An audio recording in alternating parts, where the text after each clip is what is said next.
Code enforcement's shutting down our water, our well water. So as you know, Carolyn and I moved here 3 years ago, built a little tiny house, and there was an old well, which I'm going to show you here in a minute.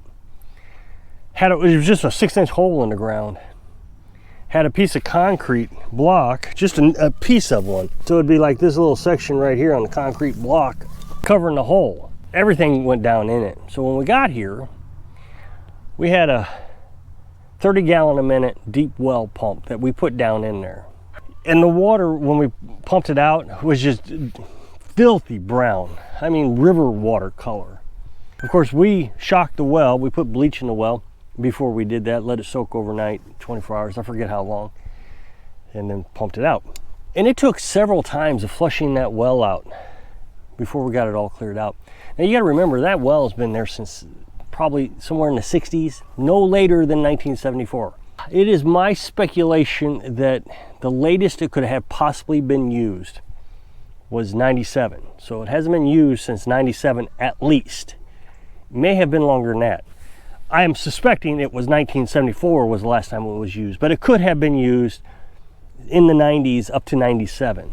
Now back then they didn't drill them very deep. This one's 100 feet deep or 130 feet deep. And they put the well casing only down 10, 15 feet. Water can still seep down in the ground through the bedrock past that well casing. Nowadays, they put the well casing all the way down to the water level, however deep that is. So in this case, it would probably go down about 70 feet. Now, of course, nowadays they drill these wells much deeper. But back then they didn't have to, because they didn't have 30-gallon a minute well pumps. They didn't have 15-gallon a minute well pumps. They had 3-gallon a minute well pumps. They used to be above surface pumps that would suck that water up. Well, nowadays it pushes the water up. And the pump, ignore the mess in this old camper, but the pump looks like this. That's the 30-gallon a minute. We've replaced it with a 15-gallon a minute. So the second day we were here, we got that all running. And by day 3, it was clean, and we filled up the IBC tank. Of course, we had to buy the IBC tank. I don't remember how long it took. It didn't take too long, maybe a week. And then about a year later, I guess, we built the shack over the well house over the well. Concreted it 6 inches thick. We put a well packer down there with a new well liner because the well casing was past its life. They only last about 40 years. And this one obviously was at least 40 years old, if not older. So it had a crack in the well casing, so we put that well liner in there, and that holds back that water that's leaking. Now that well pump you saw was for a 6-inch hole. Now we have a well pump that fits into a 4-inch hole because the well liner that we put in there is only 4 inches. Now I've got videos on this. You can go to my playlist on my channel. You can see how I did all that. Fast forward till now, and then we are now running the well pump off the solar panels. Up till then, we were running it off a generator. And I've showed you this generator before. Well, prior to that, we was actually running it off a 2,000 watt generator until it died. It actually just wouldn't run the well anymore. And then it died. So we've been running off this. This is a dual fuel propane gasoline generator, 2,500 watts. But we haven't used that in probably 2 months since we've moved the solar panels up here. The thing about the solar panels is we have to fill the tank daily now. I have ran the well on a sunny day for about an hour one time. And the batteries got charged back up before the nighttime. But on a day like this, we really need to be able to fill it quickly. So 10, 15 gallons at the most is all I'd want to do. We may get the batteries charged off the solar panels today. Depends. We're getting about 18 amps right now, 16, 18 amps. And you figure the battery charger that we use is 25 amps. So I might have to run the generator for a couple hours tonight so we have enough battery to get through the night. Now tomorrow we're going to go grocery shopping, kind of a side note.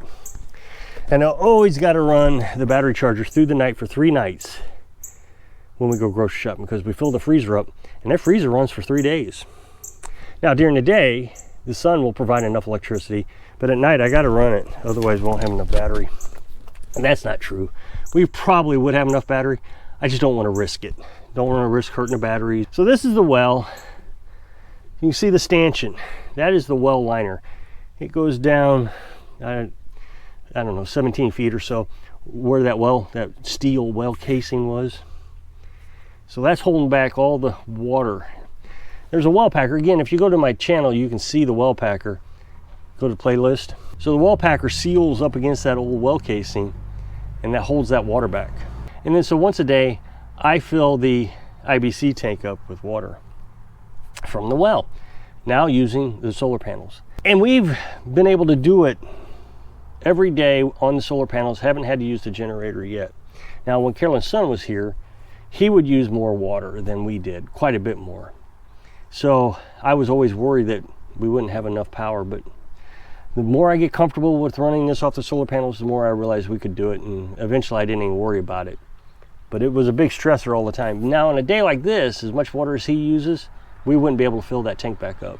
Carolyn and I only use maybe 25 gallons of water per day. Now, when we were nomads, we could only carry 40 gallons of water, and that would have to last us 2 weeks.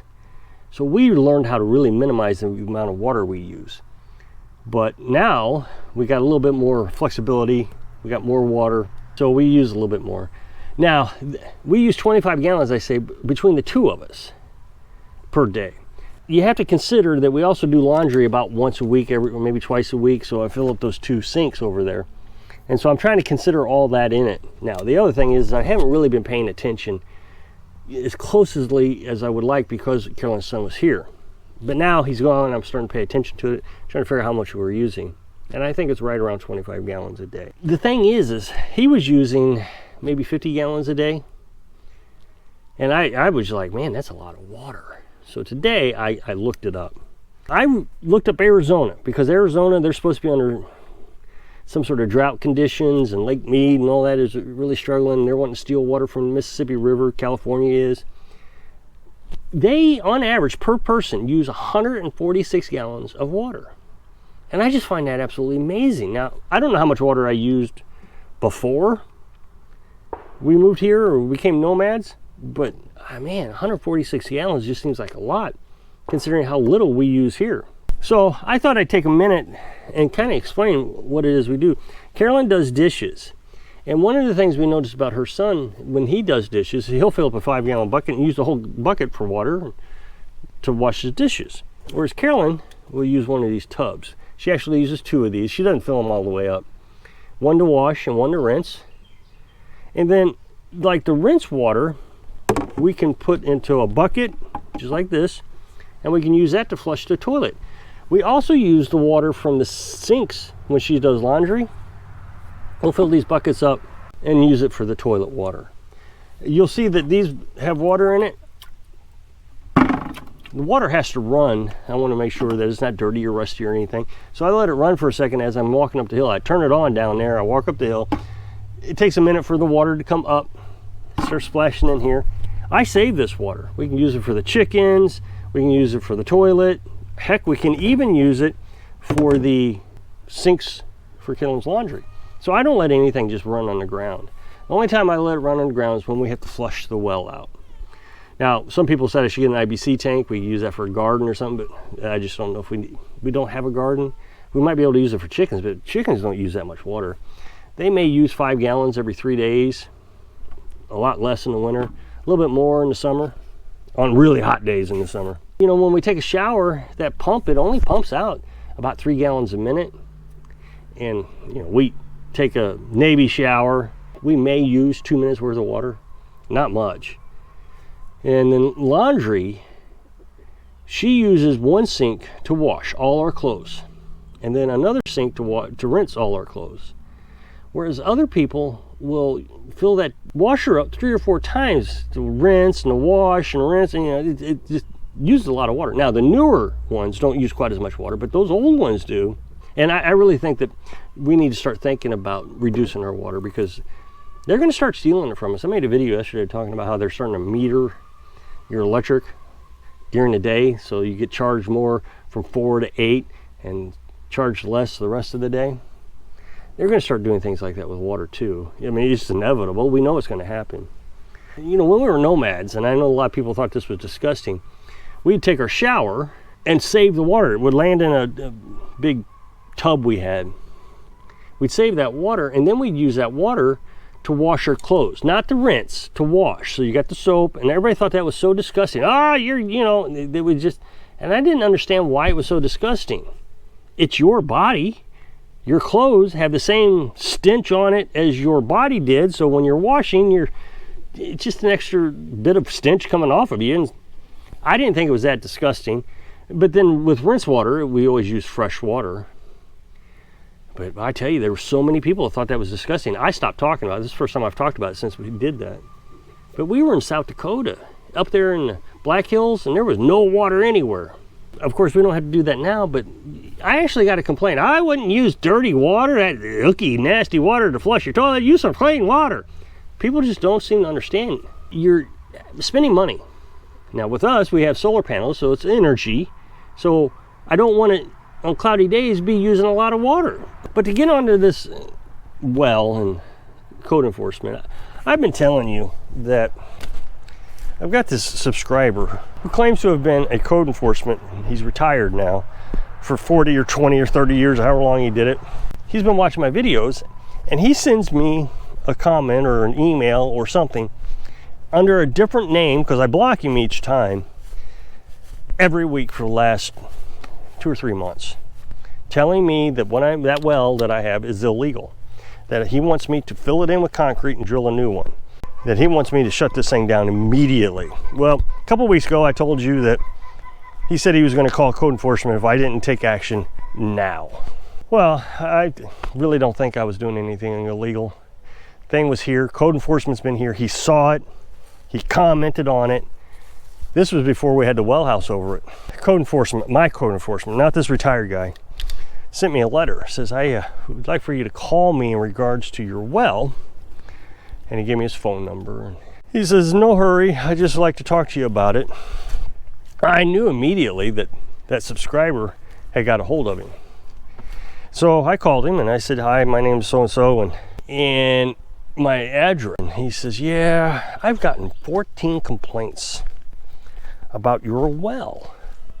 And he says, I think you are the guy that was building that little house a few years back, and you're on YouTube. I said, yeah, that was me.